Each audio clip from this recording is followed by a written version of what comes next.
আবারও চলে আসলাম অনেকদিন পরে সেই ভুতুড়ে এলাকা। বাবা!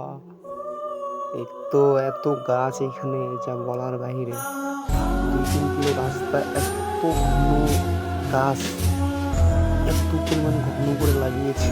অনেকদিন আগে যদিও গাছগুলো এত পরিমাণ ঘন, দিনের বেলাতেও অন্ধকারের মতো হয়ে থাকে। এতটাই ঘন। আর রাত্রিবেলার কথা তো বলাই যাবে না। ওরে বাপ! যে ভয়ানক হয়ে থাকে আর এত অন্ধকার রাত্রেবেলা।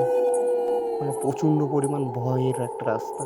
রাতের বেলা তো এদিকে আসাই যাবে না। দিনের বেলায় কোনো মানুষ-জনুষ নাই। এতটাই ভয়ানক। কোনো মানুষই নাই। দেখ আমি এত ২-৩ কিলো চালাইলাম গাড়ি, কোনো রাস্তায় কোনো মানুষ দেখতে পাইলাম না। এতটাই ভয়ানক। আর আশেপাশে কোনো মানুষই নাই, আনাগোনাই নাই। কোনো কাজ ছাড়া এইদিকে কোনো মানুষ আসেই না, যা বুঝতে পারলাম। এই যে একটা পিচ্চিকে দেখলাম অনেকক্ষণ পর। বাপরে! ওদের অনেক সাহস আছে বলতে হবে।